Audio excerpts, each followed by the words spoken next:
অন্তর্বর্তী সরকারের উপদেষ্টা সৈয়দ রিজওয়ানা হাসানের একটা ইন্টারভিউতে দেয়া একটা বক্তব্য নিয়ে বেশ শোরগোল করছে জামায়াতে ইসলামী। মানে তাদের ইন্টারপ্রিটেশন হচ্ছে এরকম যে সেই সরকারটি ইলেকশন ইঞ্জিনিয়ারিংয়ের মাধ্যমে জামায়াতকে হারিয়ে দিয়েছে এবং তাদের জামায়াতের নায়েবে আমির জনাব তাহের বলছেন যে একটা রাজসাক্ষী পাওয়া গেছে। এটা নিয়ে সোশ্যাল মিডিয়াতে প্রচুর আলাপ আলোচনা চলেছে, সমালোচনা হয়েছে, তর্ক বিতর্ক হয়েছে। এটা এখানে শেষ হয়ে যেতে পারত, কিন্তু না। গতকাল জামাত বিক্ষোভ মিছিল করেছে এবং দুজন সাবেক উপদেষ্টা, একজন ঘটনাচক্রে এখন এই সরকারেরও মন্ত্রী জনাব খলিলুর রহমান এবং রিজওয়ানা হাসানকে জিজ্ঞাসাবাদের জন্য চাপ প্রয়োগ করছেন এবং আবারও তারা বলছেন তাদেরকে নির্বাচনে হারিয়ে দিয়েছে সরকার, মানে অন্তর্বর্তী সরকার। তারা সেই তদন্তের জন্য অন্তর্বর্তী সরকারকে ধরার কথা বলছেন, এমনকি এই সরকারের কাছেও তারা দাবি জানাচ্ছেন এই ব্যাপারে বিষয়টা স্পষ্ট করার জন্য। জামাত কেন এটা করছে, মানে এটা অত্যন্ত উদ্ভট একটা দাবি এবং একটা মানুষের দেয়া বক্তব্যকে খুব কাঁচাভাবে, খুবই আনাড়িভাবে মিসইন্টারপ্রিট করার মাধ্যমে এই জিনিসটা তারা কেন করতে যাচ্ছে সেই প্রশ্নটা একটু করে রাখা দরকার। সেটা জবাব খোঁজার চেষ্টা করব। তার আগে সৈয়দ রিজওয়ানা হাসান আসলে কি বলেছিল সেটা আমরা একটু শুনে নিই। অন্তর্বর্তীকালীন সরকার কোনোভাবে উগ্রবাদী যারা আছেন তাদেরকে সুযোগ দিচ্ছেন কিনা তার বড় কয়েকটি উদাহরণও তারা আনতে চান, কিংবা ওই সময় আপনিও জানেন আসছে যে জেল থেকে অনেক জঙ্গি ছাড়া পেয়ে গেছে, যারা একদমই উগ্রবাদী যাদের চিহ্নিত তাদেরকে ছেড়ে দেওয়া হয়েছে, তারা মাঠে ঘোরাফেরা করতে পারছে। আমাদের উপর চাপের আসলে কোনো শেষ ছিল না, কিন্তু কথা হচ্ছে কি জানেন, আমাকে একটা প্রশ্নের উত্তর দেন তো, অন্তর্বর্তী সরকারের কি লাভ উগ্রবাদীদের সাথে সখ্যতা করে? একটা লাভ দেখাতে হবে তো। অন্তর্বর্তীকালীন সরকারের কোন উপদেষ্টাটা তার জীবনের কোনো কর্মকাণ্ডে এটা বুঝিয়েছে যে আমরা না আসলে উগ্রবাদের পক্ষে? এটা তো না। এটা নানা ওই যে রাজনৈতিক ব্যাখ্যা হয় তো, নানান রকম ব্যাখ্যা খুব সহজেই টেনে ফেলা যায়। ফলে এটা সত্য কথা যে অনেককে আটকিয়ে রাখা যায়নি, তার কারণ হচ্ছে যেমন শীর্ষ সন্ত্রাসী, এটা কেবল কিন্তু উগ্রবাদীদের ক্ষেত্রে প্রয়োজন না, শীর্ষ কিছু সন্ত্রাসীও মুক্তি পেয়ে গেছে। এটা নিয়েও আমরা মিটিং করেছি, কথা বলেছি যে এখন এটার ফলটা কি হবে। আইন শৃঙ্খলার তো এমনিতেই এত নাজুক অবস্থা, বলে সেখানেও কিন্তু পরবর্তীতে আমরা ব্যবস্থা নিয়েছি। একটা শক্তি আছে, সেই শক্তি এর আগেও নারী নীতি বদলে দিয়েছে। হ্যাঁ, সেই শক্তি আমাদের সময়ে কোনো নীতি বদলাতে পেরেছে যেটা নারী শক্তির একটা পার্ট এখন, সেই শক্তির একটা পার্ট, সেটা সেই শক্তির একটা পার্ট যদি বিরোধী দল হয়েও থাকে, আমার এবং আপনার কাজ হবে তাদের রাজনীতির যেটুকুন অংশ নারীবাদের, নারীর ক্ষমতায়নের, নারীর সমান অংশগ্রহণের বিরুদ্ধে, সেইটুকুন নিয়ে কাজ করা। কখনো যেন এই জাতীয় শক্তি মেইন স্ট্রিম না হতে পারে, আমরা সেই কাজটা করতে পেরেছি। তাদেরকে আমরা মেইন স্ট্রিম হতে দেই নাই। আমরা নিশ্চয়ই এটা বুঝতে পারছি যে যিনি উপস্থাপক ছিলেন তিনি সৈয়দ রিজওয়ানা হাসানকে প্রশ্ন করছিলেন ধর্মীয় উগ্রবাদ প্রসঙ্গে, মাজারে হামলা, নারীর প্রতি কটূক্তি, এই ধরনের ইস্যুগুলো নিয়ে।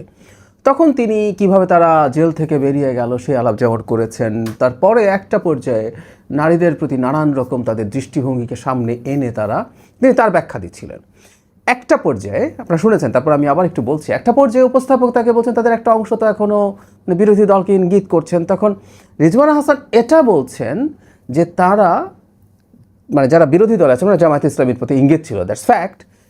উনি খুব ক্যাটেগরিক্যালি বলেছেন তাদেরও যে অংশগুলো, তাদের যে ইস্যুগুলো নারীর সমতার প্রতি, নারীর ক্ষমতায়নের সাথে সাংঘর্ষিক, সেটা নিয়ে কাজ করতে হবে। মানে আমরা প্রাথমিকভাবে যদি বলি, ইনফ্যাক্ট এই ইলেকশনের আগে জামায়াতে ইসলামীর নারীর প্রতি যে তাদের এক ধরনের অপ্রেসিভ মেন্টালিটি, আমরা একটা নিয়ে প্রচুর কথাবার্তা বলেছি।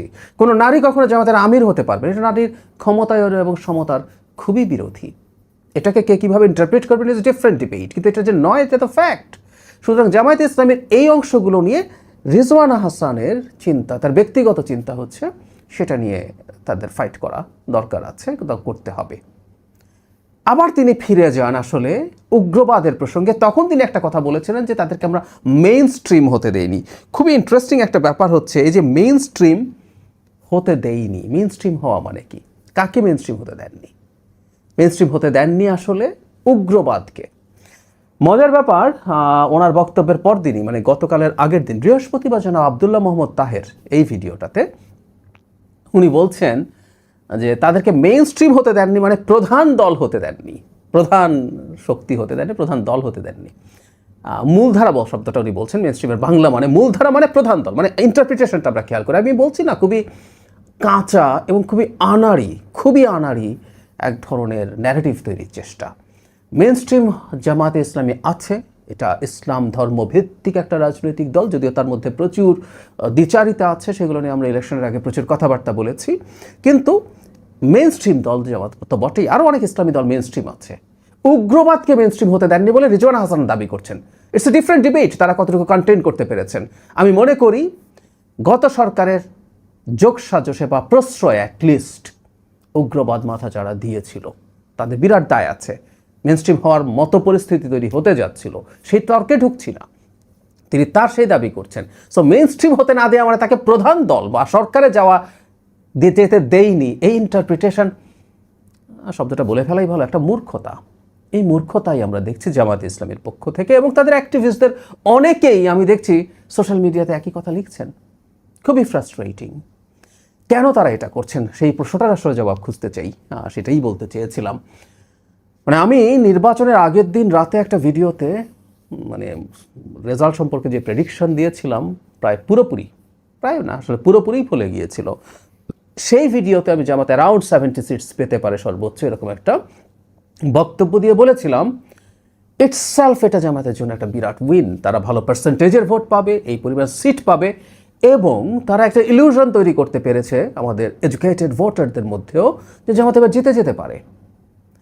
এটাই তাদের একটা বিরাট সাফল্য। কিন্তু সমস্যা যেটা হয়েছে, তারা তাদের এই কথাগুলো কৌশলগতভাবে বলতে বলতে আমি ধারণা করি বা আমার বিশ্বাস তারা নিজেরাই ডিলুশনে ভোগা শুরু করেছে। একটা ভ্রান্ত বিশ্বাসের মধ্যে ঢুকে গিয়েছিল তারা এই নির্বাচনে জিতে যেতে পারে, এবং এখন তাদের ওইটা আর মেনে নিতে পারছেন না। তারা অনেকে ক্ষমতা যাওয়ার স্বপ্নে হয়তো বিভোর হয়ে পড়েছিলেন, সেই কারণে তারা তাদের এই এটা বিজয় আমি মনে করি সেটা সেলিব্রেট করতে পারছেন না। যে যা গ্রাউন্ড তাদের তৈরি হয়েছিল সেই গ্রাউন্ডের উপরে দাঁড়িয়ে সামনে খুব অল্প কিছুদিনের মধ্যেই সংসদ অধিবেশন বসছে 12 মার্চ। তাদের কঠোর প্রস্তুতি নেওয়ার কথা হয়তো নিচ্ছেনও তারা হয়তো ভাবছেন এটার সাথে সাথে মাঠেও কিছু গরম পরিস্থিতি রাখবেন। মাঠে গরম পরিস্থিতি একটা গণতান্ত্রিক দেশে থাকতে পারে, নিয়মতান্ত্রিক গরম পরিস্থিতি থাকতেই পারে, থাকা উচিত হবে, এটা ভুল না। আমি প্রায় বলি বিরোধী দল সরকারি দলকে চাপে রাখুক, আমরা সেটা চাই, আমাদের সরকারের পক্ষ থেকে আমরা চাই। কিন্তু এটা এত ইররেশনাল এবং ইললজিক্যাল কোনো কিছু দিয়ে করে তাদের আসলে দেউলিয়াত্ম প্রকাশ পায়। দেউলিয়াত্ম তাদের প্রকাশ পেলে আমাদের জায়গা থেকে, সরকারের জায়গা থেকে কেউ বলতেই পারে যে সেলিব্রেট করার মতো ব্যাপার, ইয়াস ইট কুড বি। কিন্তু আমরা এই যে কথাটা বলতে চাই, আমরা জনগণের সামনে এই জিনিসটা আসলে তুলে ধরতে চাই যে একটা রাজনৈতিক দল তাদের সবচেয়ে বড় ক্রাইম যেটা করছে, ইটস আ ক্রাইম। বাংলাদেশে বহু বছর পর যে একটা নির্বাচন হয়েছে, একটা গ্রহণযোগ্য নির্বাচন, অবাধ নির্বাচন, আওয়ামী লীগ ছিল না, এর বাইরে এটা সবই ঠিক ছিল, এবং আওয়ামী লীগের না থাকার ব্যাপারে আমাদের কনসেনসাস ছিল। সেই নির্বাচনটাকে প্রশ্নবিদ্ধ করার মাধ্যমে, সেটা একবার দুবার মুখ রক্ষার জন্য রেটরিকলি বলা আর এখন ক্রমাগত বলে যাওয়া, মাঠে থাকা, এই জিনিসগুলো করে আসলে এই রাষ্ট্রের ক্ষতি করা হচ্ছে। আমরা জনগণকে এই জিনিসটা ধরিয়ে দিতে চাই। জামাত যদি একটা গণতান্ত্রিক শক্তি হয়ে থাকতো, এটা গণতান্ত্রিক শক্তি, সে গণতন্ত্রের সাথে আসলে ম্যাচ করে কিনা আমার সিরিয়াস ডাউট আছে। জামাত গণতান্ত্রিক দল বলে আমি বিশ্বাসই করি না। সেটা নিয়ে আমি আমার কথা আগেও বলেছি, ভবিষ্যতেও বলবো। কিন্তু যে কথাটা বলতে চেয়েছি আসলে, জনগণের সামনে এই নির্বাচনটাকে প্রশ্নবিদ্ধ করার মাধ্যমে তারা একটা মেজর সংকট তৈরি করার চেষ্টা করছেন। এই মেজর সংকট তৈরি করা এই রাষ্ট্রের জন্য ভালো হবে না। জনগণের আসলে এই ব্যাপারটা বোঝা উচিত, মাথায় রাখা উচিত। এই দলটা দেশের গণতন্ত্রের ক্ষতি করার চেষ্টায় আছে।